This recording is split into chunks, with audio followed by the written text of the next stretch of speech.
Los bebés deberían estar 18 meses dentro de la barriga de mamá. Los bebés recién nacidos apenas tienen conciencia, notan la ausencia, notan la soledad. Siempre nos han contado que el posparto es de color de rosa. Aquí te diría yo un huevo. De rosa no tiene nada el posparto, tiene toda la gama de colores. Xavi Cañellas, conferenciante y formador en salud, ciencia y felicidad.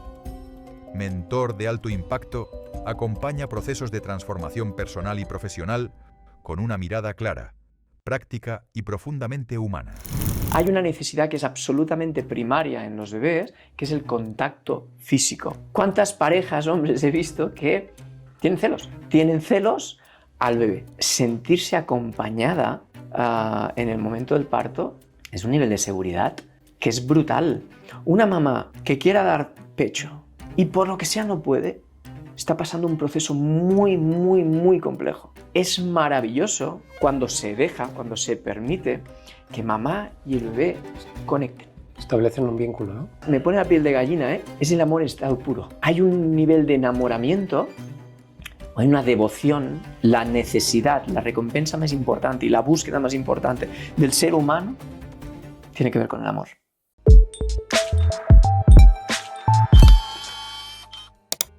Muy buenas a todos y bienvenidos una vez más a un nuevo episodio del podcast Elite Fitness. Hoy de nuevo tenemos en el programa a Xavi Cañellas. Gracias, Xavi, por haber venido. Un gran amigo, un gran divulgador, especialista en psiconeuroinmunología clínica, también especialista en neurobiología.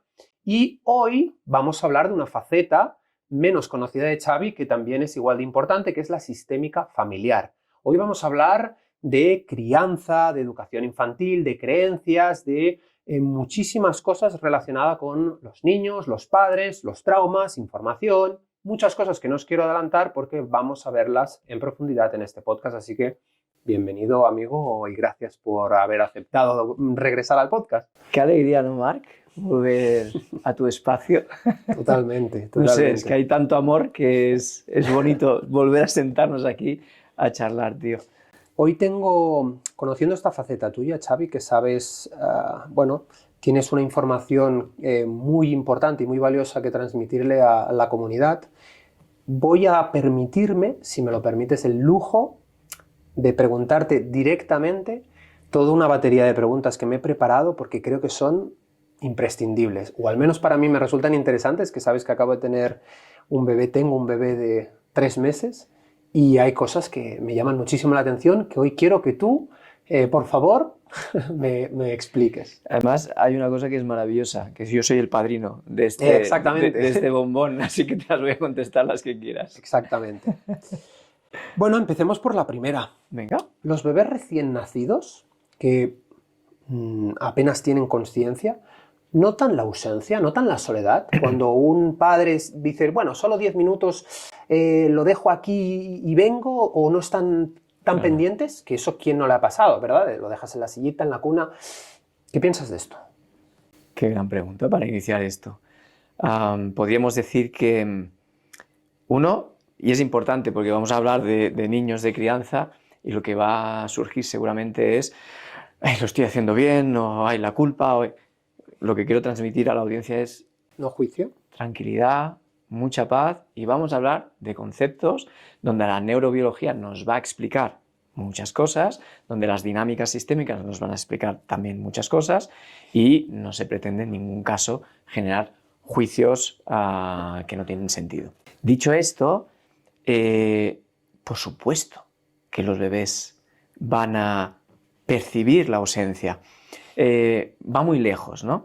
Realmente sabemos que los embarazos aproximadamente duran 9 meses y realmente si la biología hubiera transformado algo un poquito más acorde al ser humano, los bebés deberían estar 18 meses dentro de la barriga de mamá. Lo que pasa es que por anatomía mecánica no saldrían, ¿sí? Entonces hay que pensar que una vez nace el bebé, lo que sería más coherente para el bebé es estar mínimo 9 meses enganchados a su madre, ¿sí? Por eso el porteo es tan necesario y tan bueno. De hecho, tuve un profesor, Niels Berman, que era un especialista, o es un especialista, en epigenética neonatal, y en sus clases hacíamos así como un mantra, ¿no?, que decíamos todos a unísono, decíamos: nada tiene sentido para un bebé si no es en contacto con la piel de mamá. La experiencia del bebé es el cuerpo de su madre. Y aquí, para calmar un poquito a los padres, pues yo también soy padre, tú también eres padre, Marc, tenemos que decir que los padres también tenemos una función maravillosa, ¿sí? El primer año de vida, mamá es el terreno del bebé, y eso lo tenemos que tener muy claro para no generar disfunciones de buenas a primeras. Entonces, ten en cuenta que, y si me permites que quizá me haces algunas preguntas y necesito decir algunos nombres un poco más técnicos por los núcleos cerebrales, por ejemplo, y es que en los bebés el hipocampo no está acabado de madurar hasta aproximadamente los 2 años de vida. Por tanto, no hay una memoria con un discurso en los bebés. Entonces, la ausencia no le va a dar un relato a la ausencia en los primeros 2 años de vida, claro, pero su cuerpo va a percibir la ausencia, porque neurobiológicamente van a sentir esa ausencia. Entonces, hay una necesidad que es absolutamente primaria en los bebés, que es el contacto físico.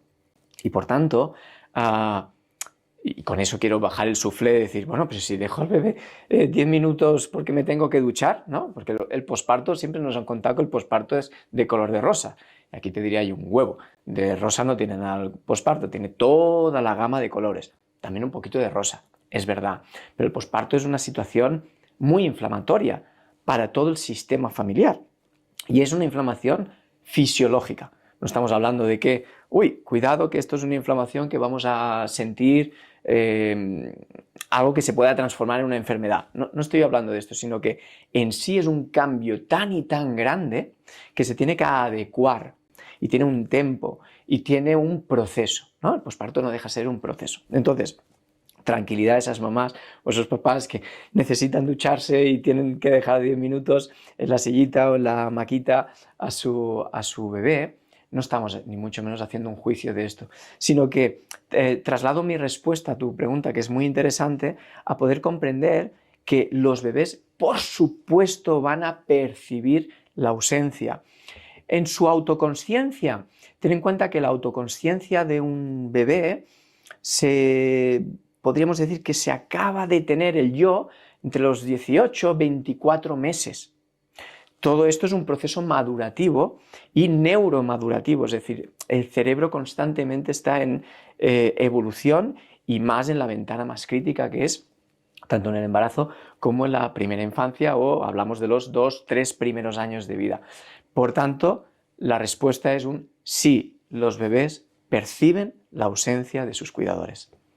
¿A partir de cuándo tienen memoria los bebés? Podríamos decir que el hipocampo está formado, dependiendo de los casos, ¿no?, y de los estímulos que reciban, hacia los 2 años. Por tanto, todo lo que ocurre antes de los 2 años no hay una memoria discursiva, sino a partir de los 2 años, 2, 3, 4 años, fíjate que los primeros recuerdos que podemos tener, en algunos casos, si no ha sido una infancia muy dura, porque el cerebro también nos protege y borra recuerdos muy negativos, podríamos decir que los primeros recuerdos están a los 4 años, en los 3 años, de un adulto, ¿no? Memoria discursiva, eso es muy importante, pero los bebés ya tienen memoria corporal. Por ejemplo, cuando ha habido un abandono, una separación materna muy temprana, quizá porque pues, mamá murió en el parto, te pongo un ejemplo, pueden haber 1000 historias, ese bebé, hay una ruptura del vínculo con la madre, porque ese bebé lo único que necesita cuando nace es a su madre, es que no necesita nada más, es su madre y es el mundo. Siempre estamos hablando, y contigo hemos tenido tantas charlas, Marc, sobre el contexto, la epigenética, el cómo se expresan los genes, el impacto que tiene en el adulto la alimentación y demás y tal, ¿no? El bebé, el contexto del bebé es su madre. Es que la alimentación es que es su madre. Es que lo que siente es que lo que siente es lo que siente su madre. Entonces, es muy, muy importante poder percibir que estos bebés pueden tener una memoria corporal en forma de sensaciones, que con que no ha habido un discurso por la maduración del sistema nervioso, del cerebro, quizá cuando son mayores, cuando son adultos, seguimos arrastrando sensaciones que no le podemos poner palabras, pero que forman parte de nosotros.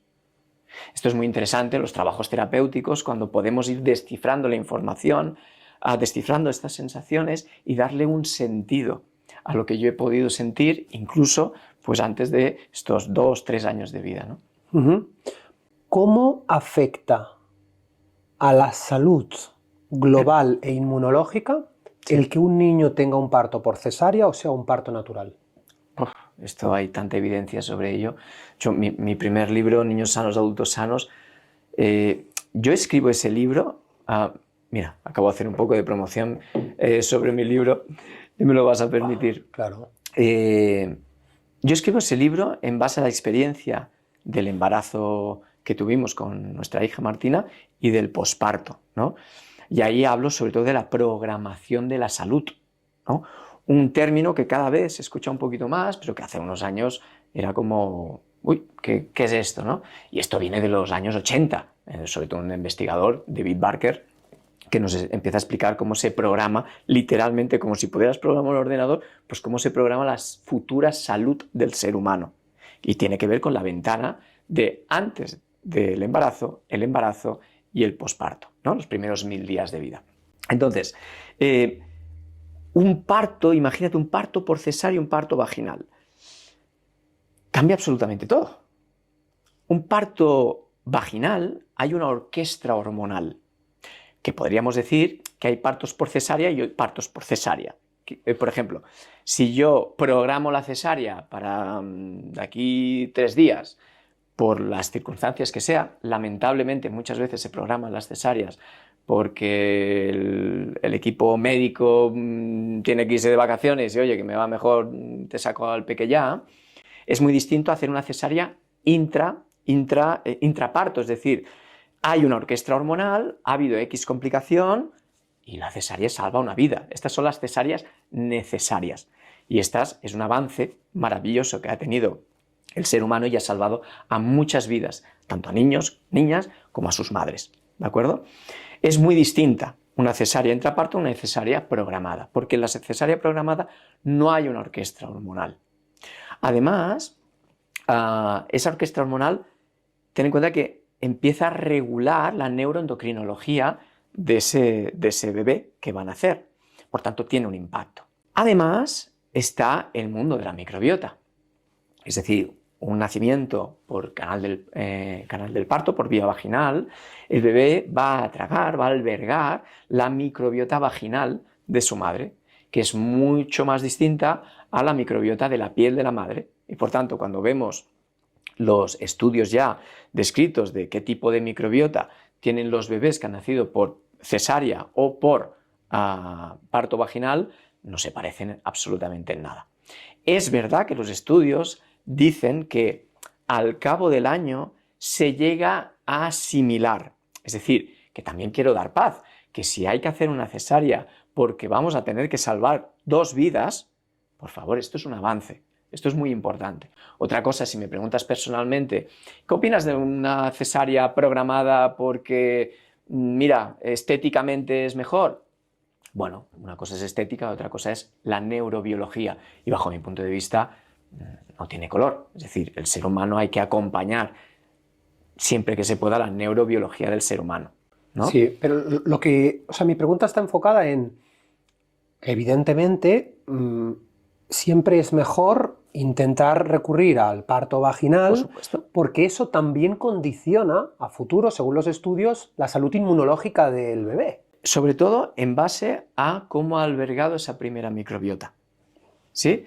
Entonces, es importantísimo porque ten en cuenta que un parto vaginal, el tipo de microbiota va a ser ya protectora, no quiere decir muy inmunoreguladora, porque tenemos los primeros 1000 días son lo que nos va a permitir madurar el sistema inmunitario de un bebé, pero va a ser mucho más proclive a que sea reguladora de la inmunidad. Pero es que va muy lejos, Marc. La pregunta es que podemos estar bastante rato con esta pregunta. ¿Por qué? Un parto vaginal genera más regulación inmunitaria respecto a un parto por cesárea. Pero un parto por cesárea se ha visto que las señales de la orquesta hormonal, si es una cesárea intraparto que hay trabajo de parto, la microbiota de la leche materna de la madre se asimila más a los partos vaginales. Claro. En referencia, con diferencia el parto por cesárea programada. Por tanto, siempre se recomienda que si se hace una cesárea, al menos que haya un trabajo de parto. Esto a nivel inmunitario, pero es que va mucho más lejos, porque el parto vaginal facilita el pico de oxitocina entre mamá y el bebé. El pico de oxitocina regula la sensibilidad a la oxitocina incluso a futuro. Y es maravilloso, esto se le llama el periodo sensitivo temprano, cuando se permite que mamá y el bebé conecten. Establecen un vínculo, ¿no? Conecta el vínculo, me pone la piel de gallina, ¿eh? Y mira que llevo años hablando de esto, es el amor en estado puro. Hay un nivel de enamoramiento, hay una devoción tan maravillosa que es ese cuando se permite el pico de oxitocina. Y eso se permite en un parto vaginal. Es muy distinto a un parto por cesárea. ¿Por qué? Porque se ha visto que ese pico de oxitocina tarda más en llegar. No quiere decir que no vaya a llegar. Con esto quiero generar paz. Ahora, hay que permitir el escenario para que se llegue a ese pico de oxitocina. Por eso hay incluso estudios con bebés que están después de nacimiento, parto vaginal o parto por cesárea, y están pues piel con mamá. Y entonces en el estudio, los comités de ética permiten esto, pues el investigador pues coge al bebé, lo separa de su madre, ¿sí? Bien, ¿qué se ha visto? Que los bebés nacidos por cesárea lloran mucho más rápido que los bebés que habían nacido por parto, te lo he dicho bien, los bebés nacidos por parto vaginal, cuando los separan de sus madres, lloran mucho más rápido que los nacidos por cesárea. Eso implica que el apego ya estaba formado mucho antes que los partos por cesárea. Vuelvo a decir, no quiere decir que un parto por cesárea no pueda generar este pico de oxitocina, pero tarda un poquito más. Vale. Te voy a ir haciendo preguntas según me surgen, porque ahora hay una muy interesante. Venga. Yo recuerdo recuerdo emocionarme. El mejor momento de mi vida cuando nació Luca, es que no puedo imaginarlo mejor, ¿no? Si pudiera vivir un día en mi vida, repetiría este. Entonces, me he dado cuenta, Xavi, y esto nuevamente, siempre todo lo que te pregunte es desde el no juicio, pero me he dado cuenta de un fenómeno, no sé si está o no descrito en la biología, pero un fenómeno que vincula el mismo pico de prolactina en la mujer que en el hombre, porque no sé si es por mi naturaleza expresamente sensorial o sensitiva, que yo lo he vivido igual que Brenda, o al menos me lo parece, ¿no? A nivel, sobre todo, sensitivo. Entonces estaba muy sensible, muy llorón, o sea, era increíble. Claro. Pero también hablando con otros padres, me he dado cuenta que ellos no lo han vivido, claro, lejos de la importancia del momento, no lo han vivido con ese grado de sensibilidad. ¿Esto por qué sucede en los padres? Bueno, por una parte, claro, hemos hablado de la oxitocina, pero hay la otra gran hormona que has nombrado ahora mismo, que se llama prolactina.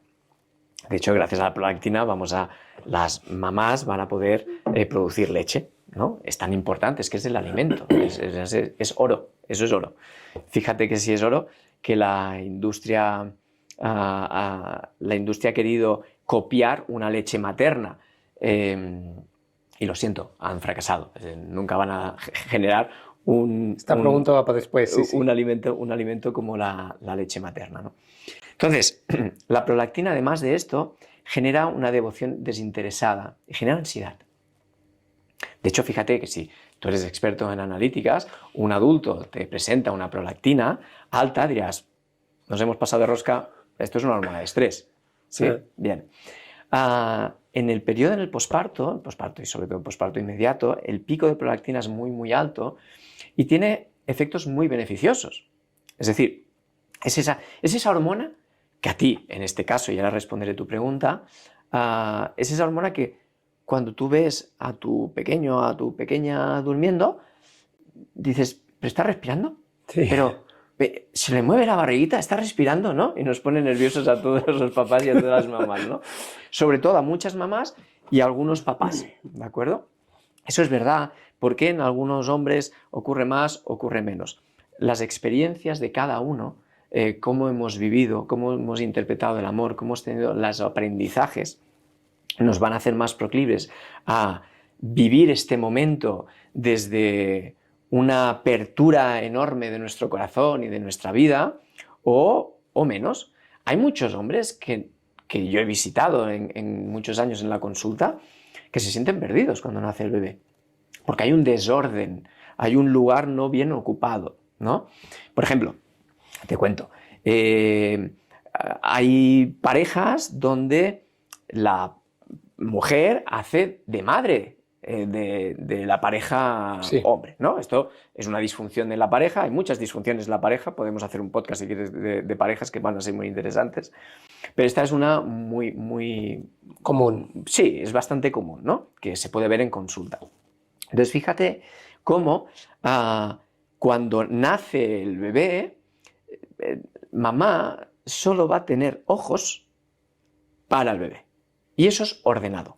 Es decir, ha nacido su hijo, chao, se ha acabado el entorno. El entorno se llama bebé. Hay prolactina, es devoción desinteresada, es hipervigilancia al cuidado de su cría. Entonces, ¿cuántas parejas, hombres, he visto que tienen celos? Tienen celos al bebé, porque la pareja ya no los mira. Esto es una disfunción muy común. Parece quizá de broma, pero de verdad que es una disfunción muy, muy común, ¿no? Entonces, es muy importante, por eso siempre decía que qué importante es hacer los deberes antes del nacimiento, incluso te diré qué importante es hacer los deberes antes del embarazo.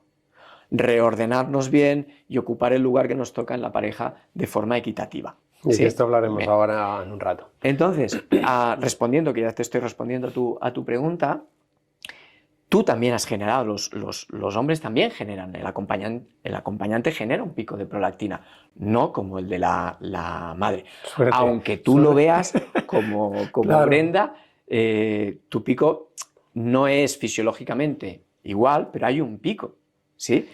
Y eso, ten en cuenta que el pico de prolactina, la prolactina, aparte de hacer esto, protege el cerebro de la mamá, porque quizá la mamá pues, no va a dormir bien, va a haber un sueño interrumpido y demás. Y esa prolactina protege a mamá. A los hombres también nos protege, pero en un nivel distinto. Y por eso los pospartos son tan maravillosos, ¿no?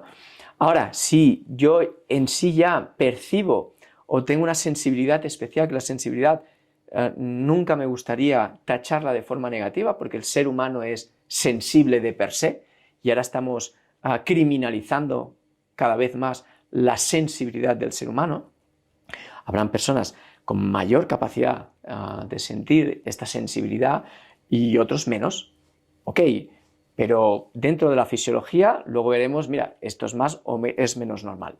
Hay algo que me llamó mucho la atención, primero, que no se me olvide, luego te haré otra pregunta, pero me llamó la atención y tengo que confesar contigo, creo que lo hablamos, que yo antes de presenciar ese momento del parto, Sí.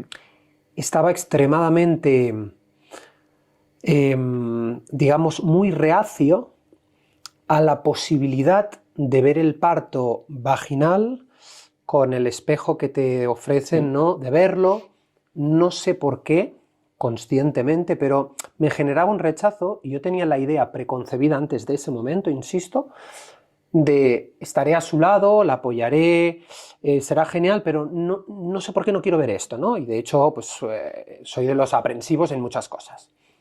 Pero en ese momento me pasó extremadamente todo lo contrario. Es decir, en ese momento me entregué, fui yo quien quise cortar el cordón, fui quien lo vio salir, o sea, fue brutal. fue brutal a otro nivel. ¿Por qué pasa esto? ¿Cómo se explica? Fíjate, es cuán conectado estás en ese momento, ¿no? Mira, el parto para una mujer, y aquí cito una gran investigadora y gran profesional que es Ivone Auza, que la conocí personalmente y tiene libros maravillosos. El parto para una mujer es una experiencia que va más allá de lo terrenal. Es una experiencia mística realmente. Es una experiencia de conexión con algo más allá. Bajo mi punto de vista, yo viví el parto de Martina como acompañante, como el papá de Martina, y evidentemente pues no viví ese proceso porque yo no me quedé embarazado, evidentemente, y todo ese proceso que vive una mujer de transformación, de dar vida dentro de su propio cuerpo y de conectar con algo más allá, evidentemente seguramente no lo viví, pero lo viví, lo quise vivir desde un nivel de apertura energética enormemente, pues como en tu caso, ¿no? ¿Cómo estamos preparados a afrontar lo que estamos preparados a afrontar? No solo el parto, sino la vida en sí, ¿no? En tu caso, pues te diré qué maravilla, qué conexión. ¿Por qué hay otras personas que no les puede pasar? Porque su programación es distinta, su neurología es distinta e interpretan la vida de forma distinta, que será mejor ni peor. En este caso, vuelvo a decir, no hay ningún tipo de juicio. Sí que mi recomendación siempre es que no es una mujer que está embarazada, ¿no? Es una pareja que está embarazada. Estoy hablando de la pareja tipo hombre-mujer, ¿de acuerdo? Hay mamás que tienen bebés y son solteras y hay otros tipos de familias. No quiero entrar en este debate. Bien, estamos hablando de la pareja tipo, ¿de acuerdo? Mi recomendación siempre es en la pareja, en ese sistema que se ha generado, que no es la mujer que está embarazada, es la pareja que está embarazada. Y cada uno tiene un rol. Sí, por eso el acompañante tiene un rol importante. Pasa, no nos lo cuentan el rol, cuál es el rol, ¿no? En las clases preparto, que tengo también mis cosas sobre las clases preparto, porque yo soy un gran fan de decir, o sea, que se hagan por favor unas clases posparto antes del parto, ¿sí? Posparto en toda la movida que va a venir en el posparto. Qué cierto, ¿sí? tío. A todos los niveles, ya no solo biológicamente, sino sistémicamente. Se mueve absolutamente todo, porque ten en cuenta que viene uno nuevo. Entonces, tú imagínate un tablero de ajedrez, que tú tienes que poner una ficha nueva, pues tienes que hacer sitio, tienes que generar un lugar y se van a mover todos los sistemas familiares. Entonces, cuanto más trabajo previo haya, más paz va a haber. De hecho, yo con alumnos de mis asignaturas siempre les digo que si ha habido un trabajo preparto sobre el embarazo y el posparto, y ha habido una recolocación, ha habido un trabajo personal de cada uno de los miembros de la familia, el posparto va a ser más facilitador, que no quiere decir que vaya a ser fácil, va a ser más facilitador. En cambio, si no ha habido un trabajo de consciencia, de trabajo personal, de crecimiento, antes de ese posparto, lo que puede haber es un altavoz inflamatorio del proceso de 3 pares de narices. ¿Sí? Solo te digo una cosa, el motivo de estrés número 1 en el posparto son las visitas en el hospital. Sin duda. Entonces, qué interesante es poderlo vivir en la tribu, en la familia de origen, poder colocarnos, poder sanar, poder ordenar la información para un momento tan increíble que es el parto, generar la suficiente intimidad y que todo el sistema familiar apoye esa intimidad, acoja esa intimidad y que se vayan acercando con el tempo necesario, con la música maravillosa de no generar mayor estrés en todo ese proceso, que en sí, un parto es un proceso de estrés. ¿Me explico? Entonces, esto es un proceso que cuanto más nivel de conciencia tengamos, Claro, pues mucho más facilitador, ¿no, Marc? Vale, Xavi, te voy a hacer una pregunta un poco complicada, supongo, en tu posición de responder, pero lo voy a hacer desde mi vivencia y desde mi experiencia. Y es que me he dado cuenta, sin desmerecer, por supuesto, la importancia que tiene la madre tanto en el momento del embarazo como en el parto, etc., sin desmerecer eso, me he dado cuenta que a los padres, o mi experiencia personal, es como se nos deja un poco al lado, y yo cuando he ido a las consultas ginecológicas todas de mi mujer no me sentía que me integraran, cuando he ido a las visitas en la comadrona no me sentía integrado, y es como que se centra muchísimo, obviamente, en cómo lo está viviendo la mamá, pero no incluyen tanto al papá, y yo me he sentido en cierto grado rechazado. Y creo que esto, no sé si es mi experiencia personal, también tendría que cambiar, ¿no? Como dices tú, en sistémica tendrían que incluir esta figura más de lo que al menos yo me he sentido. Nunca me han preguntado cómo se siente el papá o qué. Claro. ¿Sabes? Sí, seguramente se tiene que hacer un trabajo de mayor consciencia del papel del acompañante. Y eso, si tú lo has sentido así, es que significa que se tiene que cambiar. Evidentemente, el papel del acompañante es absolutamente clave.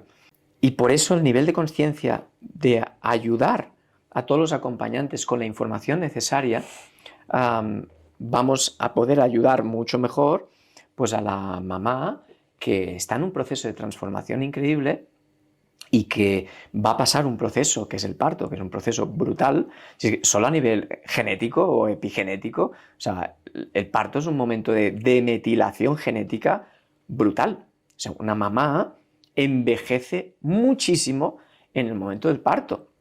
Se abren muchos genes. Evidentemente, después hay una remetilación, y dependiendo del contexto y demás, ¿no? Pero eso lo puedes ver, ¿no? Hay muchas mamás que las ves con un físico que tienen el parto y dices, ostras, parece que ha envejecido mucho. Es que es un momento muy, muy importante, un momento de estrés, un momento inflamatorio, que tiene que atenderse, por supuesto. Y además, como te digo, en el primer año de vida, el bebé, su mundo, es mamá. Ahora bien, me parece muy bien lo que dices de que los acompañantes deberían tener tener acceso a la información, a la biología, a la neurobiología de cómo puedo acompañar esto, ¿no? Yo muchas veces, cuando pasaba consulta, y venía pues consultas con la mamá embarazada, ¿no? Y digo, ¿y dónde está tu pareja? No ha venido.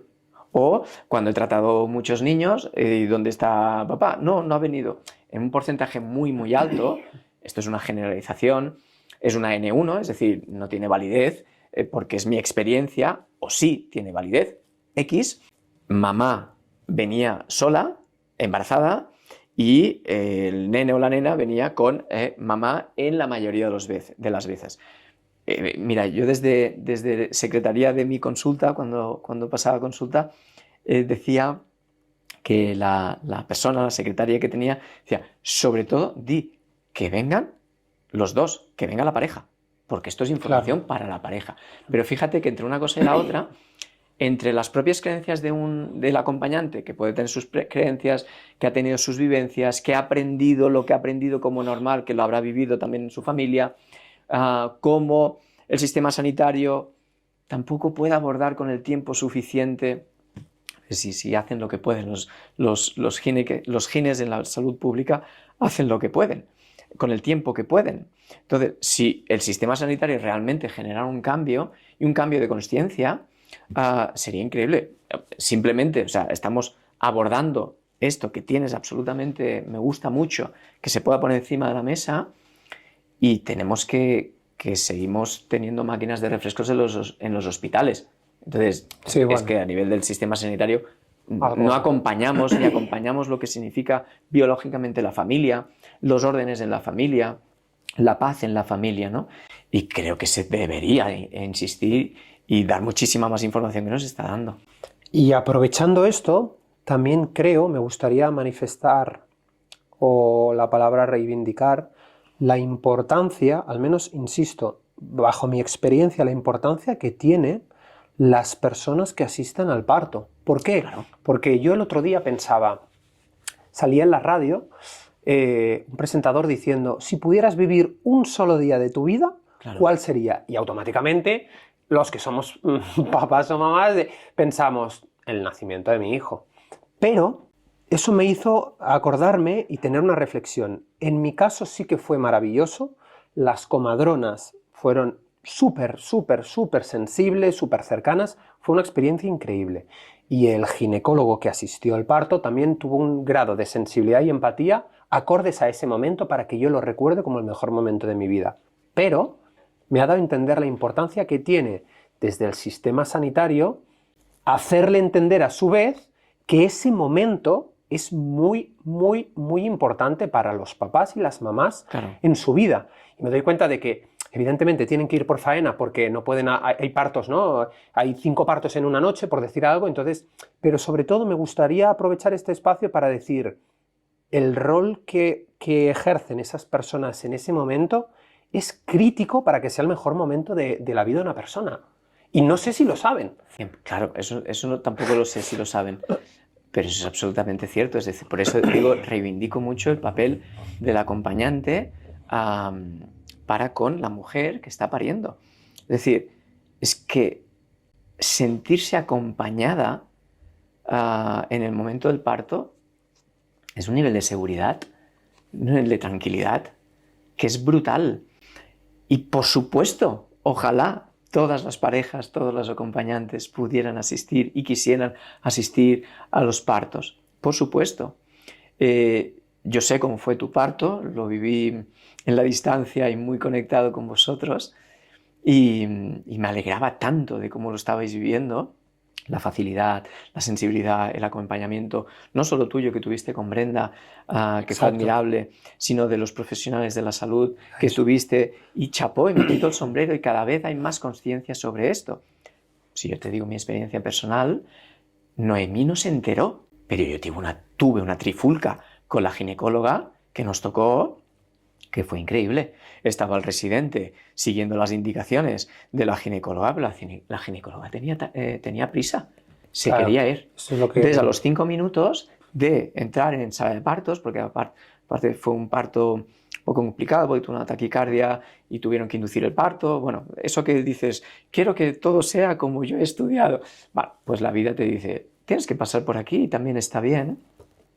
A los 5 minutos de entrar en el trabajo de parto, en el quirófano, pues la ginecóloga dijo, saca los forceps. Y ¿qué es esto, los Xavi? forceps son las herramientas, por si hay dificultad para sacar al bebé, pues son como esas espátulas que cogen la cabeza y por X movimientos, pero pueden generar algunas alteraciones y en otro sentido digo, y pueden salvar la vida. Y quiero decirlo, pueden salvar la vida en un momento crítico. Ese momento no era crítico. Entonces a los 5 minutos dije, no vas a sacar los forceps. Estoy yo, está el comadrón que está ayudando, todo está yendo bien. No generes este estrés porque tengas prisa. Entonces tuvimos una discusión que acabamos chillando. Y dije que ni de broma, que yo era el padre y yo era el responsable de que mi hija y mi mujer tuvieran paz. Pero ¿sabes lo más bonito, Marc? Noemí no se enteró de nada, porque yo discutía por esa banda y por la otra le iba diciendo, cariño, qué bien, qué maravilla, es que eres una mujer brutal, es que te admiro. Y Noemí estaba en su proceso de parto y yo estaba haciendo que eso no afectara a Noemí. Entonces, fue un gasto energético, te lo puedo decir, enorme, ¿no? Y logramos que no se utilizan los forceps. El pobre residente estaba acojonado de los gritos que estaba viendo, porque quería hacerlo bien, quería respetarme, pero evidentemente estaba por encima, pues el cargo que estaba por encima, y hubo un gran estrés. Ahora, el acompañante, en este caso fui yo, hice que Noemí no se enterara de nada, que era mi principal ocupación. Estate en este momento que es tan brutal para ti, vívelo. El acompañante es muy importante. No, y el equipo, ¿no? Esto demuestra nuevamente lo que te preguntaba, claro. Es decir, el equipo tiene que tener un cuidado constante de decirle, oye, si sois matronas, si sois ginecólogos, entender el grado de sensibilidad de que ese momento, como decías tú, que será probablemente el mejor momento de la vida de un padre o de una madre, hay que cuidarlo. Y sigue siendo Hay que cuidarlo. y sigue siendo mi mejor momento, y doy muchas gracias al comadrón, Just, digo su nombre, el Hospital Josep Trueta de Girona, por cómo nos acompañó. Y me sentí muy acompañado por Just. Me ayudó mucho a generar la paz que tenía que generar. Ahora bien, pues esa ginecóloga en ese momento, bajo mi punto de vista, no tenía un motivo clínico para generar el estrés que estaba generando, porque el parto no estaba yendo mal. Entonces, vuelvo a decir, si hay un motivo clínico de peligro, igual que vieron a Noemí y vieron que Martina pues tenía taquicardia y nos dijeron, hay que inducir el parto porque puede ser que esté sufriendo. Chitón, lo que vosotros digáis y aquí acompañar vuestro proceso. Pero es verdad, y puedo decir, quizás pues tuvo una noche muy larga, quizás tuvo un gran trabajo, quizás tenía una sobrecarga brutal a nivel laboral, quizás, yo qué sé, tenía lo que sea. Y yo lo puedo comprender, y ese momento no estuvo a la altura. Ahora bien, el papel del acompañante, yo puedo decir, estoy muy orgulloso de que mi mujer viviera un momento brutal, y a mí cuando me dieron a Martina, que fue un momento fugaz, porque me dieron a Martina, estaba llorando, me miró, nos miramos, y ahí dije, ¡buah! Esto sí que es el amor de verdad, esto es una pasada. Duró 10 segundos porque lo primero que hice es hacia mamá. Entonces yo protegí el momento de piel con piel y hacia mamá. Y yo era un lobo decir, esto no me lo toquen. Genial que digas esto porque te voy a hacer otra pregunta de lo que yo he sentido. Y hay algo en la naturaleza del ser humano que estoy seguro que todo padre y madre entiende, sin que se haya demostrado, creo, en algún estudio, etcétera, que te lo pregunté ayer y te lo voy a preguntar ahora. Yo siento que en el momento del nacimiento de mi hijo, si hubiera sido en mitad de la selva y en ese momento hubiera venido un depredador, siento que ese momento el depredador se hubiera dado la vuelta porque sabría intuitivamente que ese día no iba a comer. Lo sabría porque es un instinto animal y salvaje tan primitivo que evidentemente no me ha pasado, afortunadamente, pero es lo que siento. ¿Esto se puede demostrar de alguna manera o es simplemente instintivo, naturaleza? Bueno, es que es la biología pura y dura. Esto es la supervivencia máxima. Y además es tu gran papel, tu gran rol como acompañante y gran protector de este sistema. Mamá está vulnerable, acaba de parir. El bebé es un ser absolutamente vulnerable y dependiente del cuidado. Y ese acompañante, el rol instintivo, la naturaleza, es la protección de tu manada. Entonces, lo que tú transmites hormonal, neuroendocrinamente, te iba a decir hormonalmente, pero ya te digo, neuroendocrinamente y energéticamente se palpa, ¿no? Entonces, pues el depredador pues puede percatar que... Y es cierto, ¿no? Es decir, es totalmente... que ojo, o habrá otro depredador que diga, chao y chico, os voy a comer a los tres.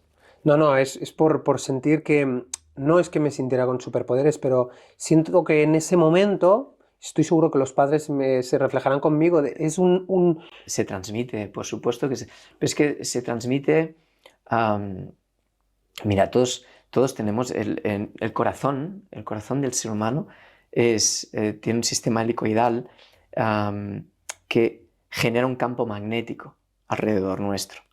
Tú fíjate que el corazón tiene 9 veces más aferencias hacia el cerebro que el cerebro hacia el corazón. Es decir, tomamos decisiones en base a nuestro corazón. Esto es una maravilla, ¿no? Ten en cuenta que este campo magnético se contagia. Entonces, nosotros transmitimos nuestro campo magnético.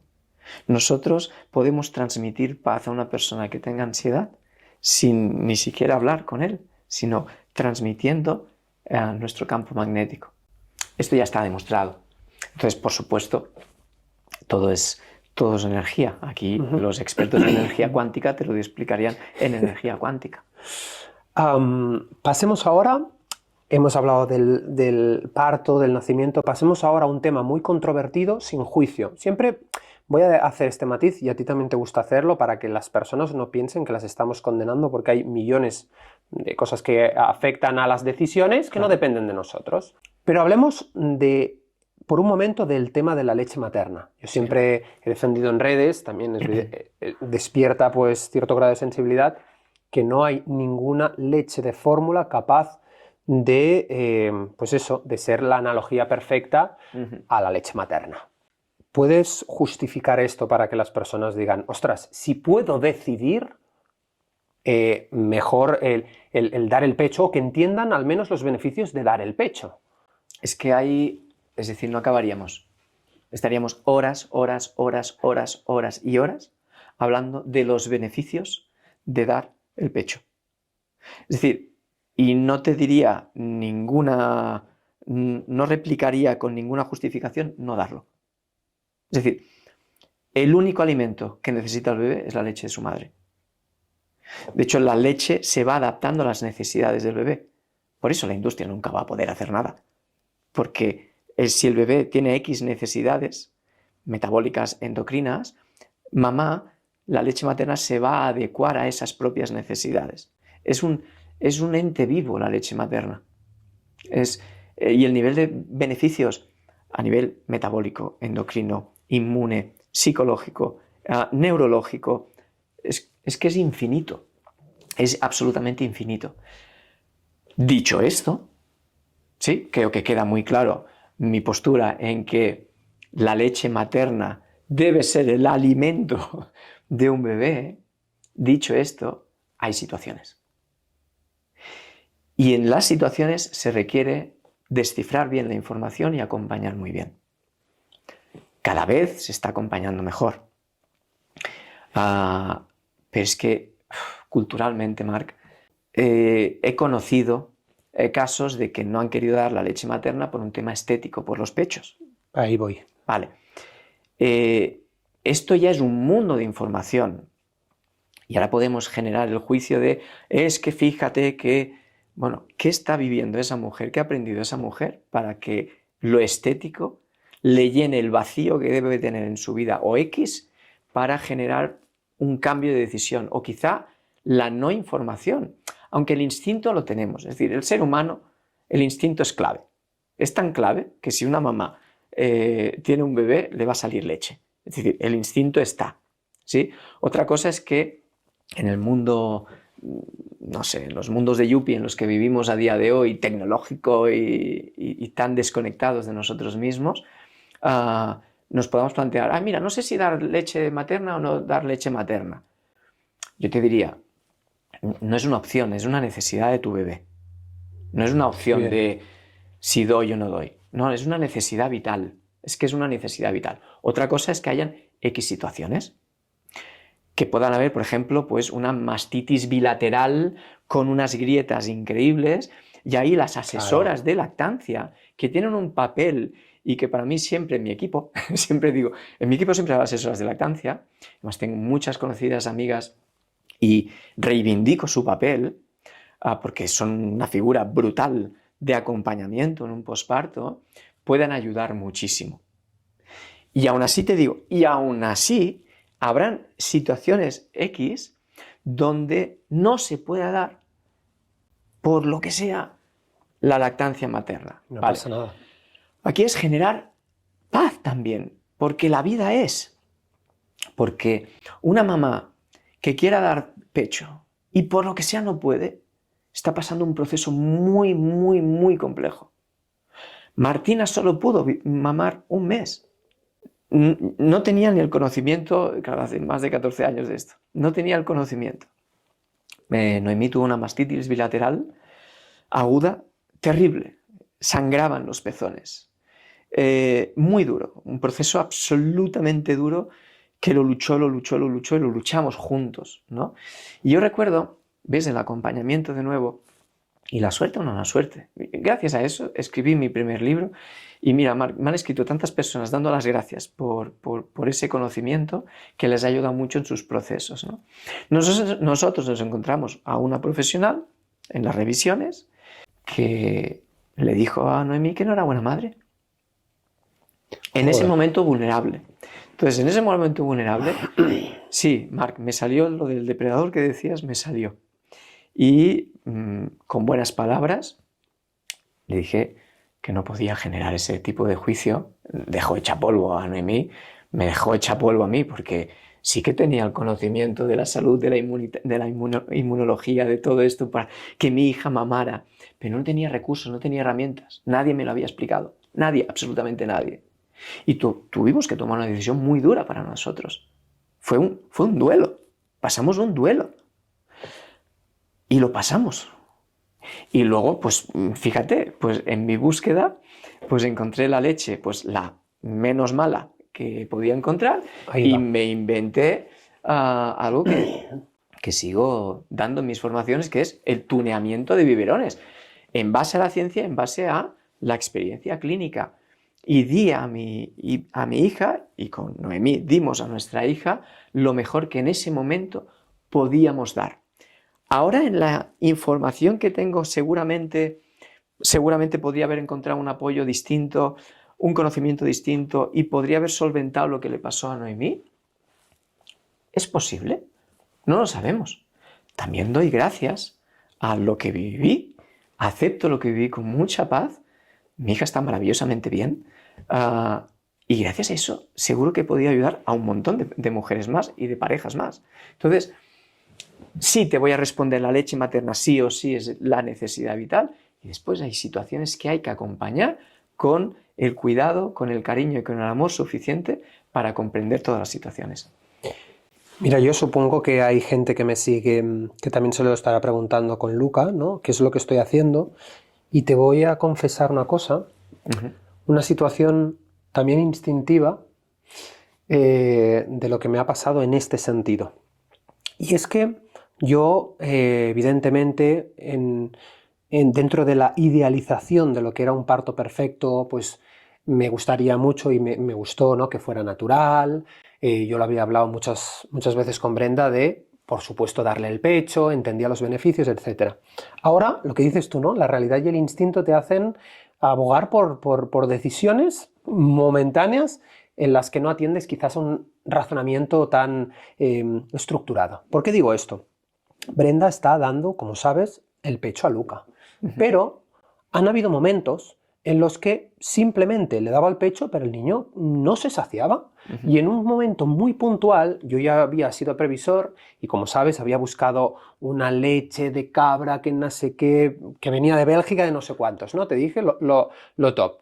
En ese momento, Xavi, y yo que era extremadamente, tiene que ser leche materna, escuché llorar a Luca más de un minuto y cogí a Brenda y le dije: Bren, ¿sabes qué? Claro. Lo hemos probado con el pecho, ahora vamos a probar con un bibi. Y lo que me dijo Brenda fue: pero amor, ¿no eres tú quien defendías? Le dije: sí, defiendo la leche materna, pero sobre todo lo que defiendo es la tranquilidad de mi niño. Entonces, ¿Y la de tu mujer? Y la de mi mujer. Entonces le dije: probémoslo y a ver qué pasa. Lo probamos, el niño se sació, dejó de llorar y fue un alivio colectivo en la familia. Claro. Entonces, con esto, ¿qué quiero decir? Que muchas veces sí, lo idílico era esto, pero lo he combinado, ¿por qué? Primero para poder darle un respiro a Brenda, ¿no?, en este momento, pero sobre todo porque esa necesidad de que mi hijo no llorara porque estaba mostrando algo, me dijo: oye, renuncio a esto porque quiero lo mejor, y lo mejor es esto. Y quiero añadir aquí, es decir, no has pasado de 0 a 100. Era algo mixto. Sí, y que ha habido una exploración de motivos por los cuales ha habido asesoramiento. O sea, no has pasado de 0 a 100 a tomar una decisión. Has pasado un proceso valorando motivos, causas, cómo es la fisiología, cómo está Brenda, cómo estás tú, cómo está el peco. Es decir, no hemos pasado del 0 al 100 al tomar esa decisión. Y Luquita sigue tomando leche materna. Sí, exacto. ¿Me explico? Y puntualmente X. Entonces, por eso te digo que qué importante es conocer los contextos de cada sistema familiar en estos momentos tan críticos y tan vulnerables, y que más que un juicio tiene que haber un acompañamiento desde la comprensión, y después la información es poder. Entonces quizá hay parejas Claro. que no saben que la importancia de la leche materna, aunque intuitivamente, pero pueden plantearse, ostras, espérate, que esto es muy interesante porque esto es tan importante que la necesidad, y pueden tomar otras decisiones, ¿no? Entonces, quería recalcar de que no has pasado de 0 a 100, sino que ha habido un proceso para tomar esa decisión, ¿no? Vale, Xavi, hemos hablado hasta este momento, que me ha venido súper bien porque ahora vamos a entrar en muchos aspectos polémicos. Hemos hablado del momento del embarazo, hemos hablado del momento del parto, incluso de la leche materna, etc. Ahora vamos a hablar estrictamente de lo que se refiere a sistémica familiar aplicada pues, a la crianza de un niño o de una niña. Entonces, tengo una batería de preguntas que yo me he hecho, que me gustaría lanzarte y que me dijeras exactamente cómo, que te mojes y que me digas qué es lo que piensas. La primera pregunta, ¿cómo se crea la identidad de un niño y qué papel desempeña el carácter del padre y de la madre en ese proceso? Mira, hasta los 8 o 9 años, el sistema nervioso de un niño o de una niña es el reflejo del sistema nervioso de su padre y su madre. Con eso te estoy contestando ya mucho. Las experiencias que vive un niño o una niña son las experiencias de su entorno. ¿Cómo decirte? Si me permites, este dato en neurología es, en el primer año de vida hay 1 millón de conexiones neuronales al segundo. 1 millón al segundo. ¿De qué depende? De las experiencias que tenga ese niño o esa niña. Por tanto, las experiencias que van a tener en la infancia son las experiencias del sistema familiar. ¿Qué identidad vamos a tener? Una identidad vinculada al sistema nervioso del sistema familiar. Además, todo niño ocupa un lugar. Todos ocupamos un lugar en el mundo. El primer lugar en el mundo que ocupamos es nuestra familia. Es el primer lugar. ¿Qué lugar ocupo? El que me dan. ¿Cuál es la primera ley de un sistema? La pertenencia. Todo individuo tiene derecho a pertenecer a un sistema y todos pertenecemos a un sistema. Fíjate que en las tribus cazadoras recolectoras la pena más dura que hay es la expulsión del clan. Totalmente. ¿Por qué? Porque la pertenencia genera supervivencia, la exclusión genera peligro. Quizá. Incluso en animales, totalmente. Sentencia de muerte. Esto. Eso es. Entonces, cada niño, cada niña, y te lo voy a decir así, va a vender el alma al diablo para pertenecer al sistema. ¿Qué necesita un niño? Ser incluido dentro del sistema. ¿Cómo lo va a hacer? Como entienda o como logre captar la atención de los progenitores. Si los progenitores le dan un lugar al niño diciéndole que es un desastre, su identidad estará vinculada a ser leal a la etiqueta que me han puesto mis padres. Soy un desastre y por tanto no puedo dejar de ser un desastre, porque si dejo de ser un desastre no me aceptarán en el clan. Otro quizás será el cuidador.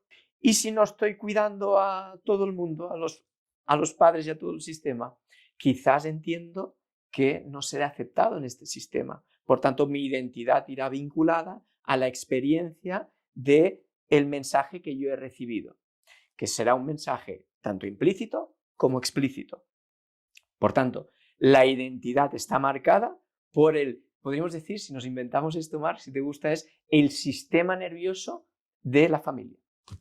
Por tanto, entiendo, para simplificar este mensaje, que las palabras que tienen los padres, palabras y conductas que tienen los padres con sus hijos, determinan en gran medida su identidad como niños. Absolutamente, y generan personajes de vida que cuando tengan 30 y 40 años es que yo soy así. ¿Te acuerdas la canción, no? Así seguiré, nunca cambiaré.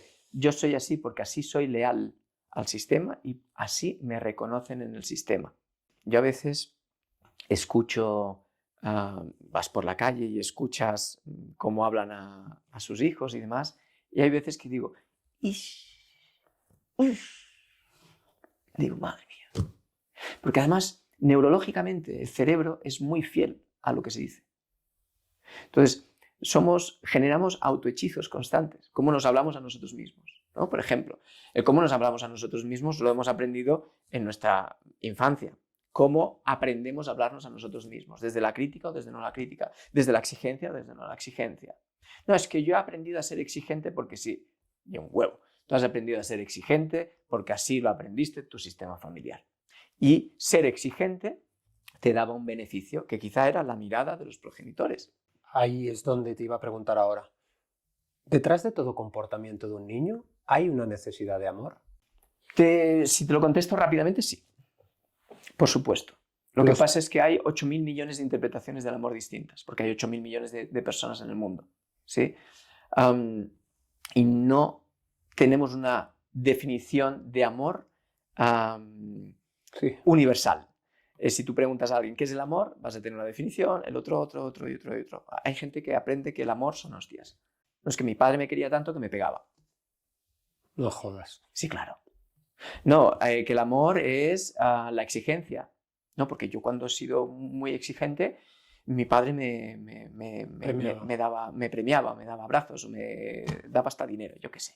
¿No? Hay muchas movidas, hay tantas movidas como personas hay en el mundo, vuelvo a decir. Ahora bien, la necesidad, la recompensa más importante y la búsqueda más importante del ser humano tiene que ver con el amor.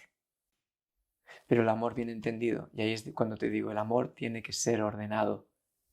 Es que te quiero tanto y tanto, que quiero que hagas esto que a mí me va bien, ¿no? No me quieras tanto y quiéreme bien. Ese es el antídoto, ¿no? Y esto ojalá nos lo pusiéramos como un tatuaje en el cerebro. Deberíamos poder amar en orden, deberíamos poder amar bien, sin generar tiranías del débil, sin generar el victimismo, sin mendigar amor. ¿Cuántas personas mendigan amor? Porque aprendieron a mendigar amor, porque no tuvieron amor. Hay muchas personas con muchas carencias, Marc. Hay muchas personas con muchas carencias en el amor. Y, por ejemplo, el mendigo del amor, ¿no? Pues va a dar, a ver si pillo algo, ¿no? Ten en cuenta, esta frase te la dije hace un tiempo, todo lo que dices, todo lo que haces, todo lo que piensas es un mensaje hacia el universo, que el universo te va a responder con lo que dices, con lo que haces y con lo que piensas. Si yo mendigo amor, ¿sabéis qué voy a recibir? Migajas, porque estoy mendigando amor. Ahora, ahí viene el trabajo terapéutico del adulto para resolver el amor que X, ¿no? Vale, esto me da pie a la siguiente pregunta. Te la voy a formular, yo creo que de forma concreta. Cuando un niño llora, ¿sí? Hay dos clases de posiciones habitualmente. La posición de unos padres que dicen déjalo llorar hasta que se le pase, o hay la posición de otros padres que es voy a atenderlo para minimizar esto. Yeah. Te pregunto esto porque ahora me explicarás tu postura, pero te hago también otra pregunta en relación con esto. Si el niño llora y lo atiendes constantemente, ¿no estás fomentando que de mayor un victimismo? Es decir, que esté constantemente esa persona buscando amor, sabiendo, o sea, en la queja? Pregunto, ¿eh? Claro, aquí has hecho dos grandes preguntas. ¿Te contesto la primera? Cuando un niño llora, está demandando una búsqueda. Tiene una demanda. Por ejemplo, si con 3, 4 años tiene un berrinche, una rabieta, ¿sí? Desde un punto de vista neurológico, de hecho hay un autor, Daniel Siegel, que define dos tipos de rabietas, ¿no? Las rabietas del cerebro inferior y las rabietas del cerebro superior, ¿sí? Las rabietas del cerebro inferior tienen que ver con una demanda emocional que no está bien gestionada y hay que atenderlo. La autorregulación depende del progenitor. Por ejemplo, atenderlo es el contacto, que muchos rechazarán porque hay un secuestro, puede haber incluso hasta un secuestro emocional, que quiere decir que el niño tiene la amígdala absolutamente activa y puede ser hasta ciertamente agresivo. Es el acompañador, el progenitor, el adulto, el que puede ayudar a regular lo que le está pasando. Después está la rabieta del cerebro superior, que es verdad que son niños un poquito más mayores, que tienden a generar cierta, me vas a entender, entre comillas, manipulación para lograr. Y ahí también hay que atenderlo, pero desde otra postura, siempre atender la autorregulación y enseñarle lenguaje y vocabulario emocional a los niños, ¿sí? Ten en cuenta que un niño, por ejemplo, un bebé es muy distinto a un bebé, ¿no? Por ejemplo, un bebé cuando llora genera una demanda, ¿no? Luca, cuando llora, tiene sueño, quiere contacto o quiere teta. Es lo que quiere Luca. Lo estamos viendo conviviendo juntos, ¿no? Claro, él tiene una demanda, él se queja, si me permites, se queja y genera una búsqueda. Es decir, ahí su cerebro está generando dopamina para buscar. Entonces, pero es una búsqueda que es acorde a lo que va a encontrar, que en este caso es, tengo hambre, teta. ¿Sí? He encontrado teta, he encontrado vínculo, he encontrado apego, he encontrado seguridad. Mi búsqueda ha tenido una recompensa acorde a la búsqueda. ¿Sí? Todo llanto genera una necesidad. Ten en cuenta que desde un punto de vista del cerebro, la amígdala, como te decía antes, es un disparador emocional. Pero la amígdala tiene una conexión directa con una zona del cerebro que no está madura hasta los 25 años con los niños y hasta los 20 años con las niñas, que es la corteza prefrontal. La corteza prefrontal vendría a ser como, ¿sabes? Los carros romanos con muchos caballos. Vale, pues los caballos desbocados, eso es la amígdala. Sí, eso es emoción pura y dura. Y el conductor del carro es la corteza prefrontal. Entonces, la corteza prefrontal, ¿qué hace? Regula el impulso, regula la acción emocional. Bien, te acabo de decir que esta corteza prefrontal no está madura hasta los 25 años en chavales y en chavales hasta los 20 años. ¿Quién es la corteza prefrontal en los bebés o en los niños? Mamá. Mamá, cuando digo mamá, es mamá / papá, cuidadores, progenitores. ¿De acuerdo? Son los reguladores, son la corteza cerebral de la amígdala de sus hijos. Por tanto, tiene que haber un aprendizaje en la autorregulación emocional que hay en los niños. O sea, son los responsables de la magnitud emocional de esa respuesta. Por supuesto que somos los responsables los adultos. Por tanto, dejar llorar a un niño solo no le estás dando seguridad, al contrario. Lo que estás diciendo es, tienes una demanda, espabilate. La maduración del cerebro de un niño va en base a las experiencias que tiene un niño. Por tanto, es posible que tengas alguna pregunta, ya te la lanzo yo. ¿Se debe dejar llorar a un niño para que aprenda a dormir en una habitación cerrada? No sé si tenías esta pregunta. ¿La tenías? Sí, a los 6 meses, ¿no? Que mi mujer ha escuchado que, oye, que hay que dejar el niño en la cuna para que no se acostumbre a dormir o no genere dependencia con la madre. Y yo estoy en desacuerdo, pero vaya. Tenía claro que me ibas a hacer esa pregunta. Es que no tiene sentido. Es que a los 6 meses un bebé no va a la universidad, que no tiene que ser independiente. Sí, una autora que nos conocemos, Laura Goodman, dice, los niños son seres dependientes y tienen que ser muy dependientes para cuando sean adultos ser seres independientes. Cuanto más dependiente eres de pequeño, más independiente eres de mayor.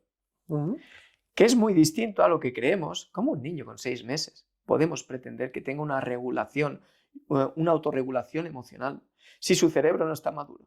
Por tanto, ¿qué significa? Además, esto ya ha cambiado y las personas que fomentaron estos incluso hasta se han retractado. Neurobiológicamente no tiene ningún sentido dejar a un niño llorar solo para aprender a dormir. Es decir, el ser humano no tiene que aprender a dormir. El ser humano de per se ya sabe dormir. Sí, eso es la primera. La segunda es que lo único que quiere un bebé es contacto con su mamá, con sus progenitores. Es seguridad. Es lo que busca. Entonces, ¿qué significa que un bebé lo dejes, cierres la puerta y así aprenda? No, a los 3 días ya ha dejado de llorar. No, a los 3 días se ha agotado la búsqueda y ha aprendido que el mundo es hostil. Por tanto, sus áreas cerebrales están en más alerta. Y ahora dirán, pues yo soy hijo de que mis padres me dejaron encerrado y así, y bien he salido. Evidentemente, todos tenemos y todos sobrepasamos muchas alteraciones que nos podemos tener en la infancia. Ahora, si hablamos de la neurobiología, no tiene ningún sentido dejar a un bebé con 6 meses. Si un bebé lo único que quiere para dormir es seguridad, ¿qué es la de seguridad? El olor y el tacto de mamá / papá. ¿Y entonces hasta qué edad es recomendable que un niño duerma con sus padres? ¿Sabes qué es maravilloso, Marc? Que cuanto más dependientes, más apego seguro demos, que eso no es malcriar, es que nos pasamos de rosca. Claro. ¿Sí? Y aquí es cuando alguien nos pueda escuchar, ay, ya estamos malcriando a los niños. Claro. Que no se llama malcriar. Mira, se trata de... Mira, el niño, claro que le tienes que dejar caer para aprender, ¿sí? Pero estate para ayudarlo si necesita levantarse, para que vuelva a coger la bici y se vuelva a caer. No es no cojas la bici y vaya a ser que te vayas a caer, es que es muy distinto. Yo estoy aquí a tu lado y te voy a dar mensajes, palabras que alienten tu seguridad y tu autoestima, para que tú puedas aprender a ir en bici. Vale. ¿Cuándo un niño va a decir no quiero dormir con mis padres? ¿Es el adulto el que va a poner el crono a decir esto? Es que la magia es que los niños cuando se sienten seguros incluso hasta piden, ¿puedo tener mi cama? ¿Puedo irme a dormir? Por ejemplo, el pañal se quita a los 3 años. Te digo así, digo 3 años para decir una fecha. ¿Quién es el adulto para decir cuándo hay que quitar el pañal? No, cuanto más apego hay, la regulación neuroendocrina que controla la micción, que tiene que ver con la seguridad. ¿Me dejas decirte solo un poco técnico? Me pongo un poco deep, con mucho perdón. Hay un núcleo en el tronco encefálico que se llama sustancia gris periacueductal. PAG para los amigos, ya está, no te digo más cosas. Es un centro que regula la información de peligro que le llega al cerebro de la periferia. Este núcleo se le llama the safety and the security, el núcleo de la seguridad y de la protección, y tiene sinapsis directa con el núcleo de Onuf, que es sacro, que regula la micción y la defecación. Yo sé que acabo de ponerme deep y que tú no querías que yo me pusiera deep, pero simplemente con esto quiero decirte que hay un núcleo que se estructura en los primeros 4 años de vida, que se llama el núcleo de la seguridad y la protección y que regula la micción y la defecación. ¿Qué quiere decir esto? Cuanto más apego seguro hay, los niños van a poder, por ejemplo, irse a dormir y dejarán de orinarse por la noche.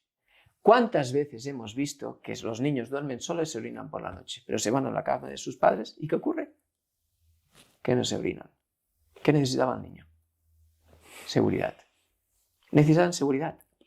Entonces, el gran medicamento para nuestros hijos es dar seguridad.